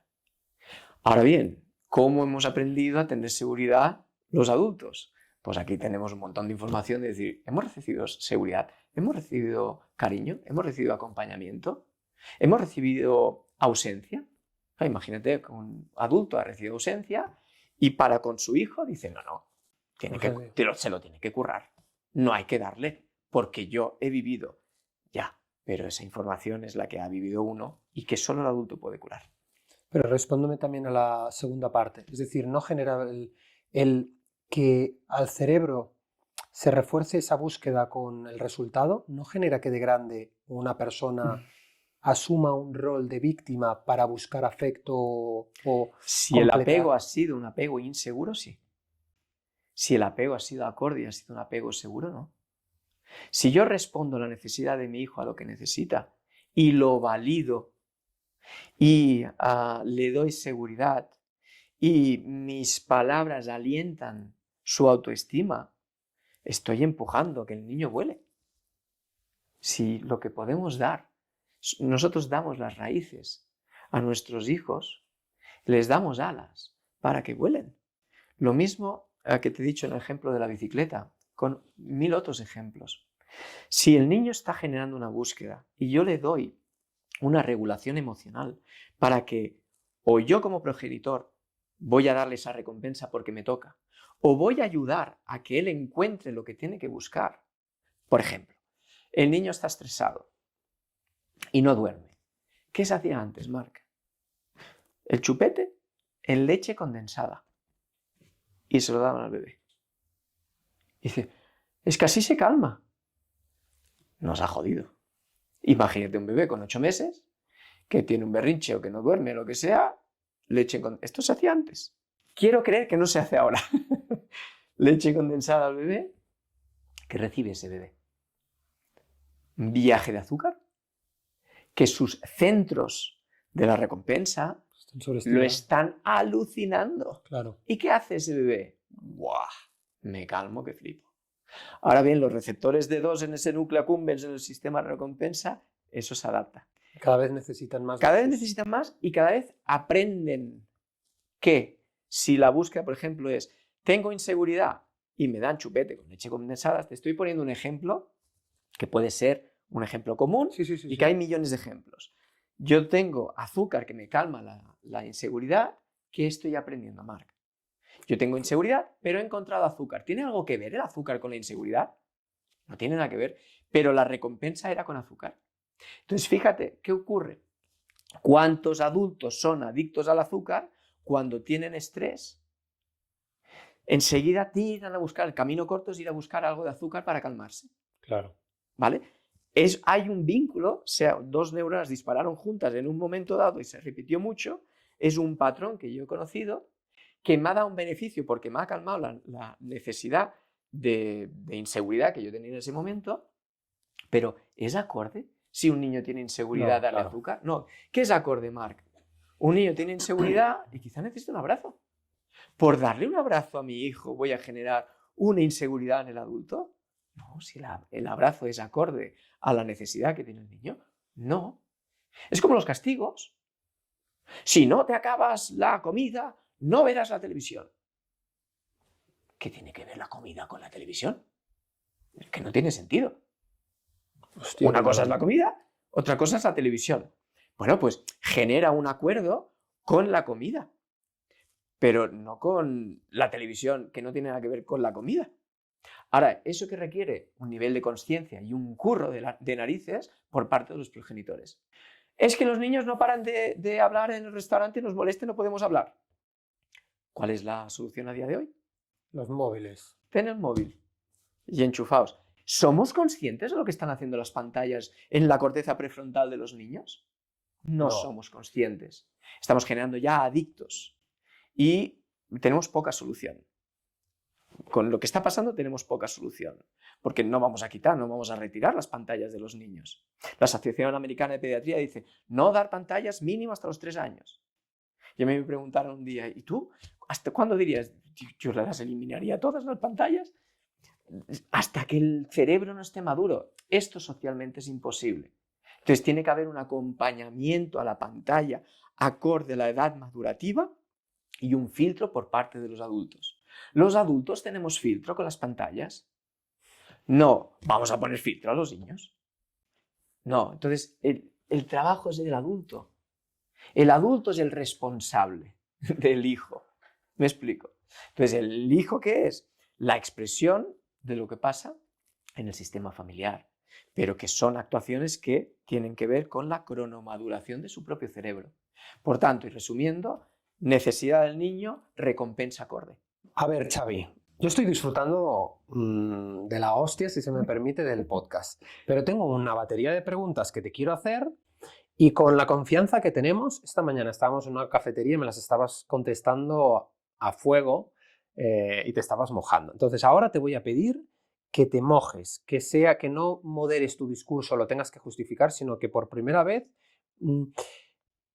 vamos a hacer un 50-50. Te voy a hacer las preguntas mitad a Xavi terapeuta, ¿vale? Entonces, dime como si estuviéramos charlando en un café, como si no hubiera un juicio, como si ahora no estuviera la cámara y nadie fuera a juzgar lo que te voy a decir.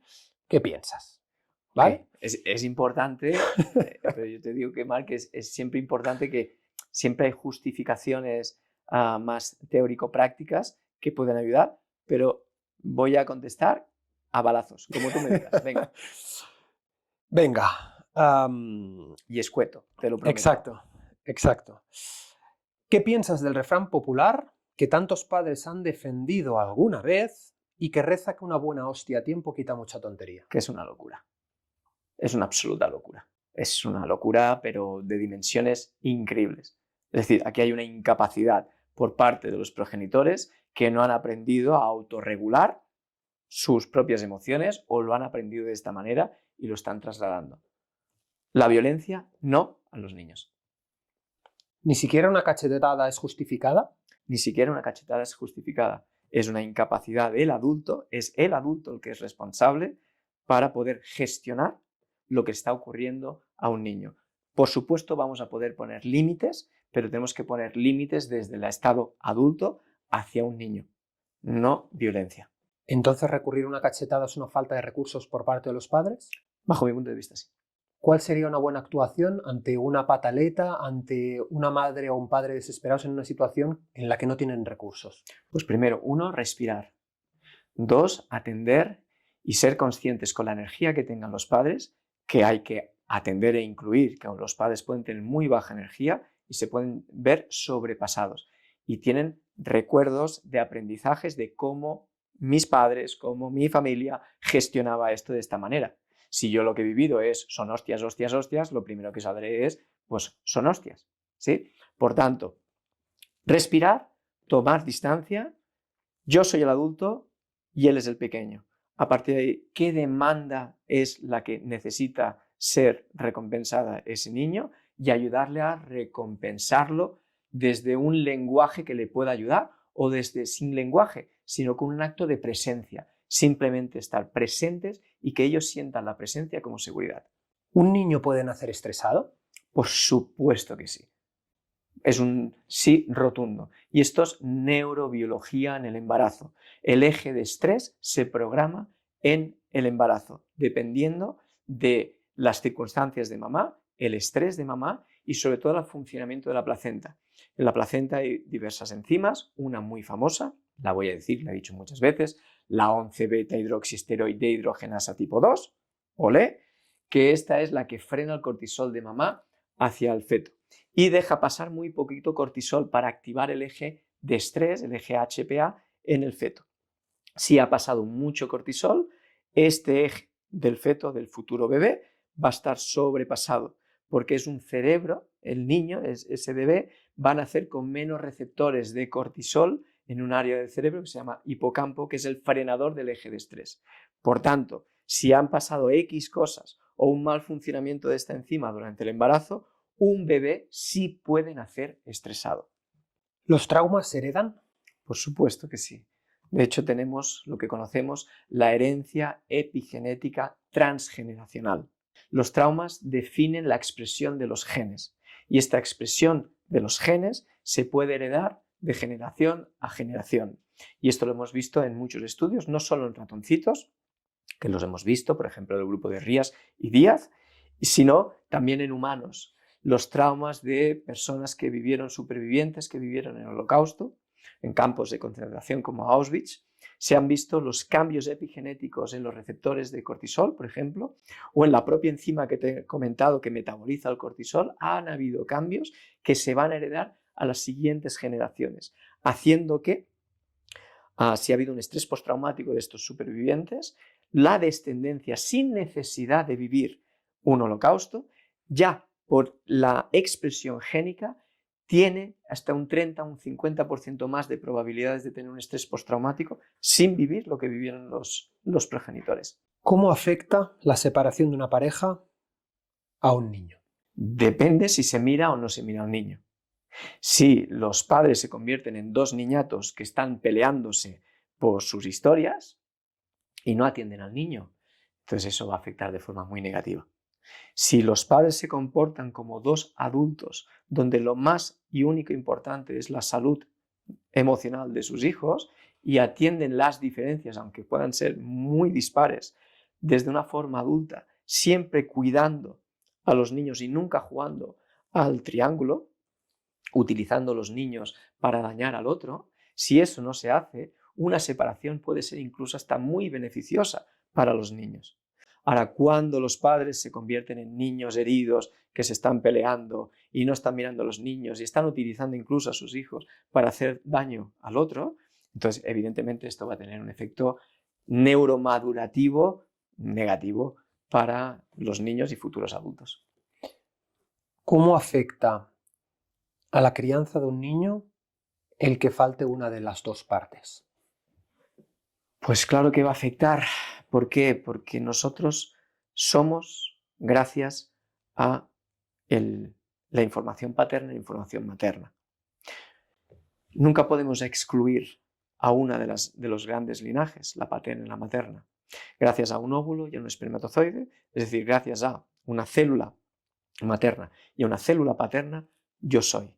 Por tanto, mi origen depende de dos grandes linajes con mucha información y con mucha historia. Cuando hay una ausencia de uno de los padres, sea mamá o ya sea papá, sí va a afectar dependiendo de cómo se gestiona por parte del progenitor que está presente, ¿no? Si lo incluimos constantemente como que forma parte, pero incluimos esa ausencia y le damos un sentido a ese niño, va a tener un efecto, por supuesto, pero se va a llevar mucho mejor que si excluimos a la parte, ¿no? Por ejemplo, el padre se fue de casa. A partir de ahí, nunca más se ha hablado del padre. Y si se habla del padre, está prohibido. Va a tener efectos mucho más negativos que darle una coherencia a que el papá se fue de casa y esa ausencia formará parte de su vida, aunque esa información forma parte de ese niño. Y cuando sea adulto, pues seguramente pues ese niño tendrá la oportunidad de poder trabajar esa ausencia, la aceptación, el perdón, la compasión o determinar la información que sea necesaria. Creo que me voy a mojar contigo, Xavi, por primera vez y te voy a hacer una pregunta, yo creo que, sabes, personal. Yo soy, como digo, padre biológico de Luca y tú me puedes corregir lo que quieras para definirlo bien y no cometer ningún error de padrastro adoptivo de Jacob. Uh-huh. Entonces, como siempre digo, el padre, es decir, yo siempre hablo del padre biológico de Jacob como el padre de mi hijo, ¿no? Porque esta es una analogía que he hecho muchas veces porque lo quiero así. Entonces, una de las cosas donde más fricción he tenido, que tú me has ayudado a nivel personal, es la importancia de aceptar e incluir al padre original, que se dice muy fácil, pero es un ejercicio muy costoso. O sea, al menos en mi experiencia personal es muy costoso porque probablemente por mis historias heredadas caigo en la sobreprotección. Entonces, para todas aquellas personas que estén en una situación similar a la mía, ¿podrías explicarles lo que me dijiste también en una conversación de por qué es importante incluir al padre o la madre original? Claro que sí. Jacob tiene la información de su padre y la información de su madre. Y esa información siempre va a estar ahí presente. Tú formas parte, tú eres el padre no biológico de Jacob y haces las funciones de padre, en este caso no biológico de Jacob, y sí del cuidado y la crianza de Jacob. Y eres un referente para Jacob, por supuesto. Cuando queremos aceptar a todo el ser, en este caso aceptar a Jacob en todo su ser, aceptamos su historia. Para aceptar su historia hay que abrir el corazón a su historia. Y para abrir el corazón a su historia hay que abrir el corazón hacia su padre. Qué difícil, ¿no? Qué difícil es hacer esto. Es lo que le digo a la gente. Es que una cosa es decir, bueno, tengo una relación con el padre que una semana en tu casa o 15 días en tu casa es la mía. Y en mi caso sabes que es completamente distinto y es muy difícil hacer esto porque qué gran ejercicio o deber por mi parte el poder incluir algo que quizás no estaba a la altura de lo que yo hubiera deseado Claro. y deseo para mi hijo, ¿no? Lo que pasa es que Jacob es el pequeño y tú eres el mayor. Entonces, tu vivencia, tú que ya eres adulto, tú eres el responsable de sanar lo que tengas que sanar para poder abrir el corazón. Porque el primer y máximo beneficiado para esto será Jacob. Y con que él es el pequeño y tú eres el mayor y el orden es así, el trabajo es tuyo. Esta es otra que te iba a preguntar, que en mi experiencia personal me he hecho muchas veces. ¿Cómo afecta a la crianza de un hijo o de una hija el tener dos familias distintas? Dependiendo de qué mensaje, qué discurso tiene ese niño. En el momento en que incluimos toda la información, para ese niño va a haber más paz.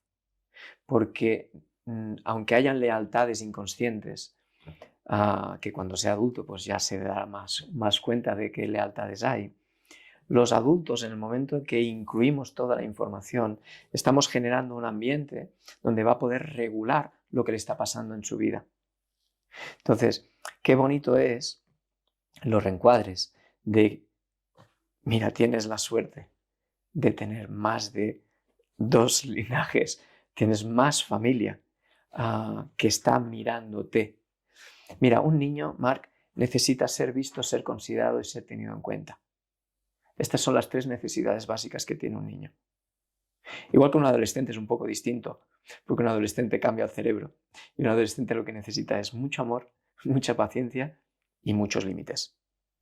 Los límites no son violencia, como hablábamos antes. Sí, muchos límites. Entonces, ser visto, ser considerado, ser tenido en cuenta desde todo el abanico familiar que pueda tener por X situaciones, y son variopintas. Y si yo durante muchos años he atendido a familias disfuncionales por todas las vías y se requiere orden. O sea, lo que más necesita un niño es orden. Orden no quiere decir solo que ordenes su habitación, entiéndeme. Orden es yo soy el pequeño, tú eres el mayor. Yo me voy a hacer responsable de lo que tenga que hacer y yo como adulto me voy a hacer responsable.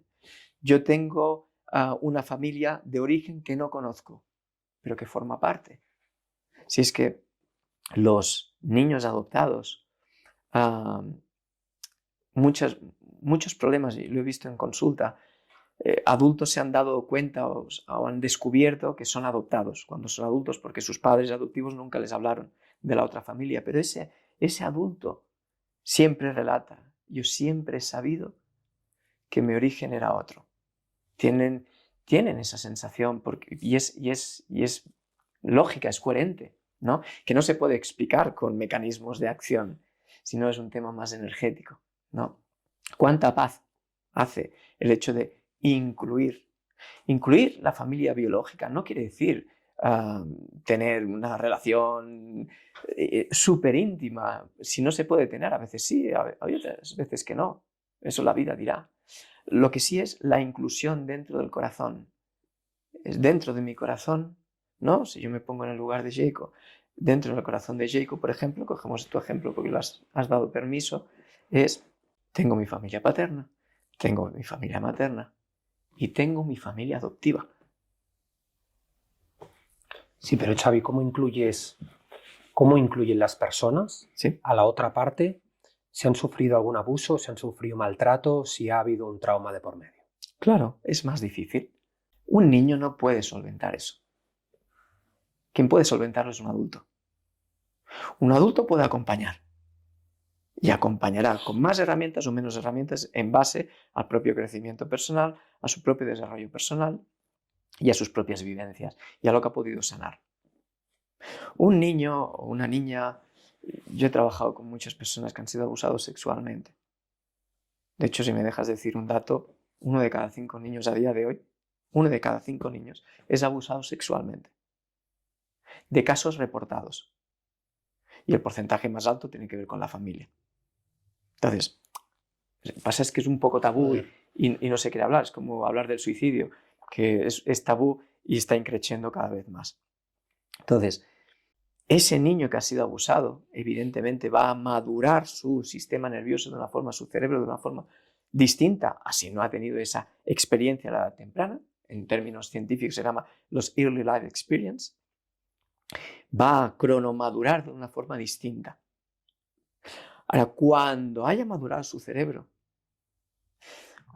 en la edad que toque y en la necesidad que toque, siendo adulto, será capaz de trabajar y tener más o menos paz, de curar más o menos, de tener más comprensión o menos comprensión, de perdonar más o menos lo que pasó. Que al final, como adultos, muchas veces vemos el pasado o estamos enfadados con nuestros padres, ¿no? Hay mucha gente que está enfadada con la vida. Lo primero que hay que preguntar es, ¿estás enfadado con tus padres? Porque quien te dio la vida son tus padres. Empieza por ahí, ¿no? Y después hay muchos estratos a subir, ¿no? Cuando somos adultos somos capaces de aceptar lo que ocurrió, abrir nuestro corazón. Mira, Alejandro Jodorowsky dijo una vez, la mente es lo que es cuando está libre de palabras. El corazón es lo que es cuando está lleno de amor.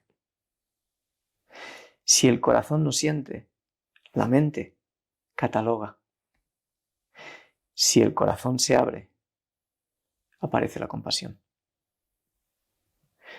Esto solo puede hacer un adulto. ¿Crees que...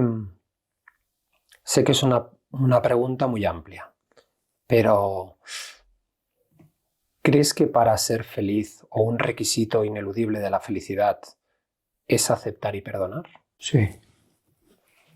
Sí, tenemos toda una vida para entrenar esto. Porque la felicidad, sabes que hay que entrenarla. Por supuesto, la aceptación, el perdón, pero sobre todo el perdón no desde la soberbia. Yo te perdono a ti. No, es el perdón hacia uno mismo. Allí empieza el perdón. Y es la aceptación hacia uno mismo, hacia mi historia. Ahí empieza la aceptación. Que muchas veces lo confundimos. Ya te digo, te voy a hacer muchas preguntas diferentes. Una de estas también hay algunas que son difíciles o son tabú, pero me apetece preguntártelo. Venga. Sé que tú muchas veces has puesto un ejemplo y te voy a permitir, por supuesto, el espacio para que lo compartas. Yo siempre te he dicho que desde que soy padre no logro y espero no lograr nunca comprender cómo una persona puede llegar a superar la pérdida de un hijo. Y tú sé que ahí tienes un ejemplo y que es maravilloso explicarlo y para mí tiene una admiración increíble. ¿Cómo es tu ejemplo del ex CEO de Google, ¿no? Creo que es. Sí, el Mo Gaudat es un ex directivo de Google que en un momento dado me ayudó mucho su algoritmo de la felicidad. Y él explicaba, yo lo conocí en una conferencia, y explicaba que cuando su hijo tenía 21 años y medio, murió. Y entonces él pues decía, ¿no? Tenía dos opciones. Una es cagarme en la madre que parió la vida por quitarme a mi hijo. Y la otra era dar las gracias a la vida por darle 21 años y medio de la persona más increíble que fue su hijo. Y él tomó esa decisión de verlo de esa manera. Es un ejemplo como muchos. Pero yo creo que es, mira, un gran amigo, Néstor, me dijo una vez, hablando sobre esto, dice, ¿te has fijado que cuando un adulto se le muere su pareja, se convierte en viudo? Tiene un nombre. Un hijo que pierde a sus padres se convierte en huérfano. Tiene un nombre. Sí. Un padre que pierda a su hijo no tiene nombre. Porque no tiene lógica evolutiva. Los que se van primero son los mayores, los que se van después son los pequeños. Entonces, es un gran desorden. Es un desorden y que existe y que existirá. Y por eso es tan difícil, tan difícil poder acompañar esto. Es un grandísimo trabajo personal. Y ahí, como te digo, en toda esta charla no hay juicio, menos en esto. Vamos a pasar a una pregunta polémica y necesaria. ¿Y cuál no ha sido? Innecesaria y esta que suscita muchísimo debate. ¿Qué piensas de esa necesidad que nos venden muchas personas del colectivo sanitario de que tenemos que vacunar a los niños? ¿O qué piensas de aquellos que deciden no hacerlo hasta pasados 2 años o que deciden simplemente no hacerlo? Aquí sí que tengo que explayarme un poquito. Fíjate, el tema de la vacunación, Marc, es un tema polémico y no debería ser polémico. ¿Y por qué es polémico? Porque la información tampoco es clara. Eso es lo primero. Entonces, con que no hay información que es clara, genera inseguridad. ¿Qué podemos decir? ¿Es lógico vacunar a los niños cuando tienen 2 meses con una metralleta de vacunas? Desde un punto de vista sí, porque si damos cuenta la estadística y en las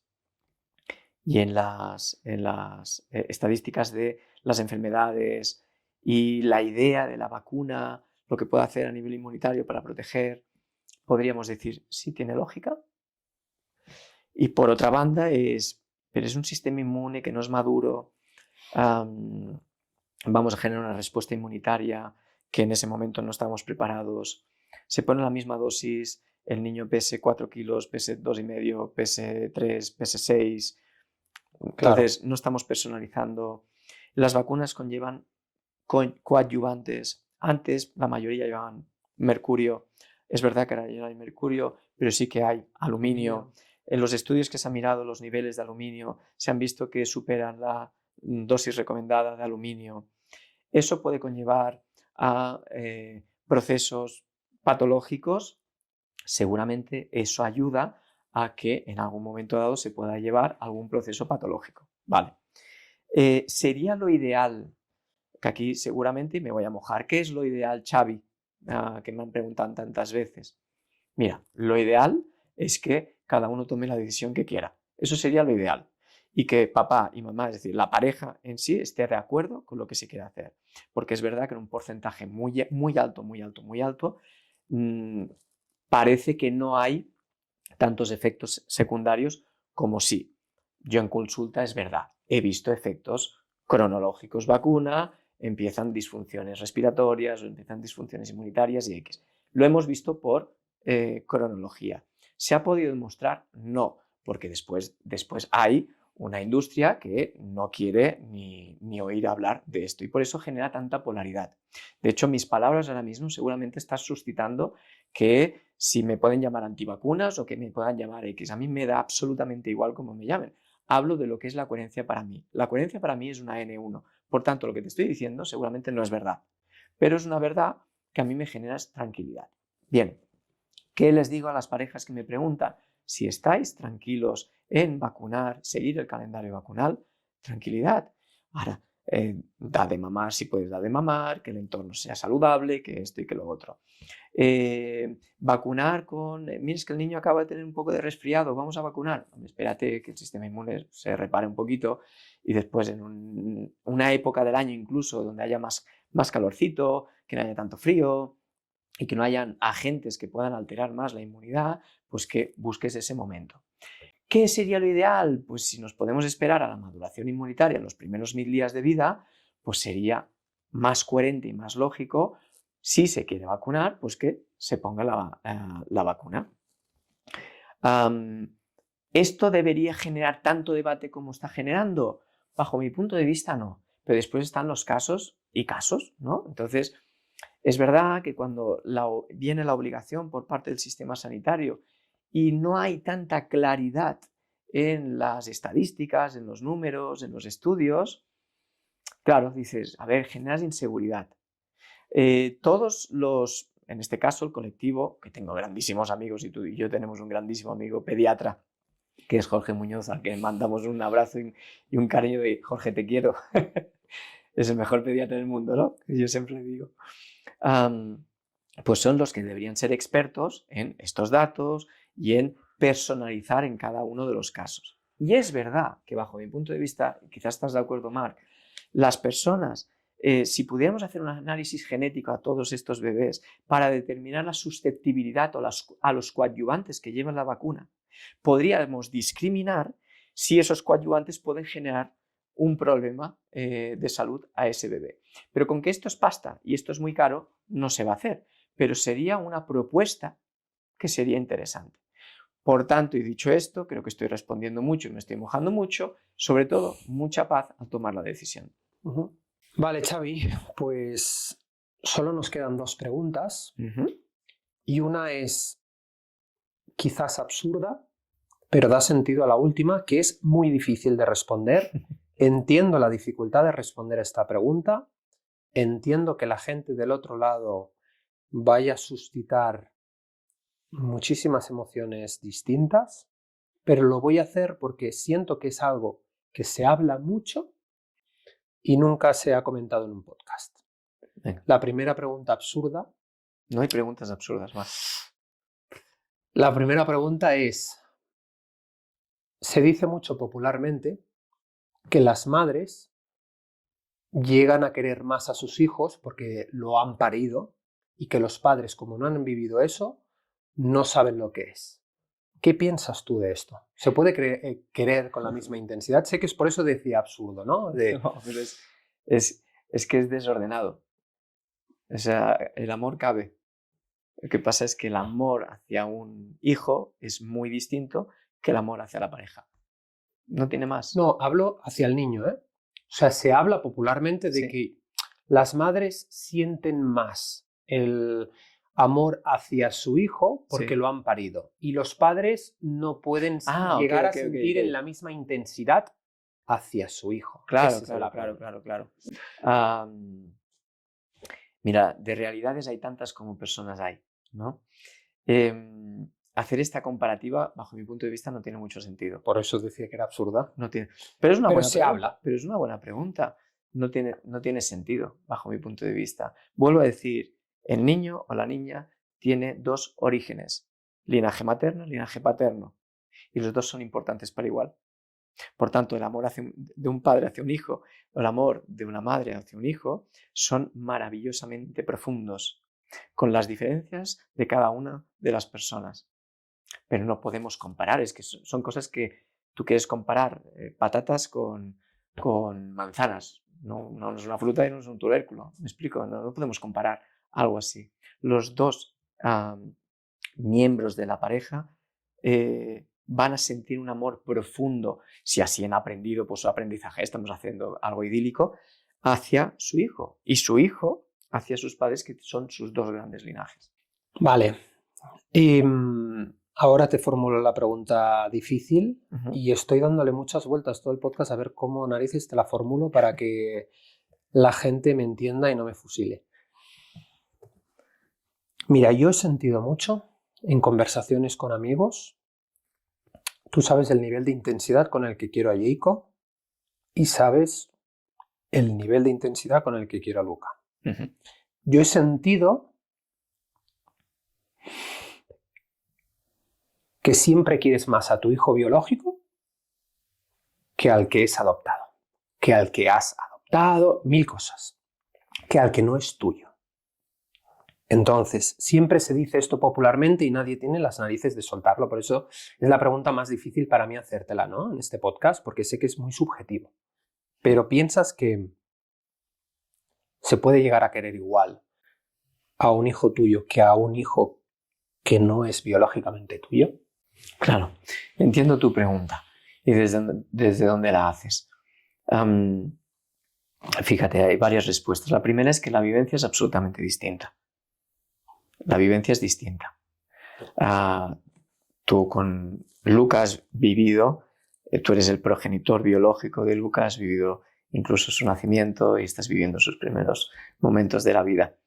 Con Jacob no has tenido esta vivencia, ¿vale? Y ahora no voy a cogerlo en ti y lo voy a extrapolar. Volvemos a querer comparar amor hay infinito. Quizás sería interesante dejar de querer comparar si un hijo biológico lo voy a querer más que un hijo adoptivo, porque de amor sobra para cada uno de los hijos, y la vivencia del amor es distinta. La vivencia, yo quiero a mis hijos por igual, sí, por supuesto en intensidad, y la relación vincular es distinta con cada hijo. Entonces, creo que el sufrimiento viene en querer comparar una cosa y con la otra. Y creo que una solución interesante sería poder vivir el amor en su máxima intensidad, tanto con uno como el otro. Te digo esta pregunta realmente porque la gente, creo que de forma muy vaga y muy superficial, yo me he planteado muchas veces, me he hecho muchas preguntas difíciles y me he planteado muchas veces, y es uno de mis mayores temores, ¿no? Yo tengo un núcleo familiar ahora con Brenda, con Luca y con Jacob, increíble. Y como es tan increíble, hace que tenga miedo de que deje de serlo por lo que sea. Porque he vivido una experiencia traumática de una separación. Entonces, estoy cansado de escuchar, porque yo le he dicho a mi mujer, si nos separamos algún día, yo quiero tener el mismo grado en vínculo y en tiempo con Jacob que tengo ahora. Claro. Entonces, este es el máximo consenso que hemos tenido. ¿Por qué lo digo? Porque automáticamente siempre hay alguien que te dice, bueno, pero si os habéis separado y te separan del niño, bueno, como no es hijo tuyo, no es igual. Y sí es igual. Claro. Yo lo estoy viviendo igual. Claro. Entonces, de ahí venía Porque tú percibes a Jacob como tu hijo. Totalmente. Y eso es maravilloso. Y ya está. Es decir, siempre lo fácil nos da la solución, ¿no? ¿Cómo vivo mi vínculo de paternidad adoptiva con Jacob? Con la máxima intensidad. Maravilloso. Después, legalmente ya es otra cosa que no estamos atendiendo ahora. Estamos atendiendo lo que es la neurobiología del vínculo. En la neurobiología el vínculo lo sientes así y Jacob lo siente contigo. Entonces, ese amor es tan puro, tan puro como otro amor.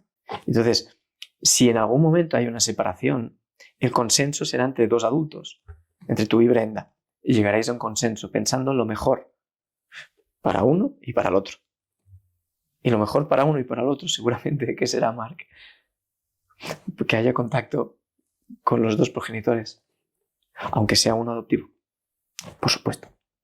Muchísimas gracias, tío, por haberme regalado este podcast y por haber ofrecido tanta información de calidad y por todo lo que he disfrutado a lo largo de este podcast, tío. Ya sabes cuánto te lo agradezco y ha sido un infinito placer. ¿Y cuánto nos queremos, tío? Totalmente. Gracias a ti, tío. Gracias también a vosotros por haber visto este podcast, dejarnos vuestras dudas, vuestras impresiones, vuestros comentarios. Sé que han habido preguntas y Xavi las ha respuesto con una elegancia increíble. Son preguntas muy difíciles. Yo no quisiera haber estado en esa posición hoy, pero se las he hecho precisamente por esta amistad que tenemos, por este vínculo, por este espacio que tenemos ambos, y creo que hay muchas de las cosas que han salido hoy aquí que salen en muchos núcleos cerrados y que la gente tiene mucho tabú. Así que dejarme conocer vuestras impresiones y volveremos a traer a Xavi en un futuro para hablar de otras cosas, de sistémica y de relaciones de pareja. Pero por ahora nos quedamos aquí. Gracias por vuestro tiempo, gracias por vuestro apoyo y nos vemos como siempre en el próximo vídeo. Hasta pronto.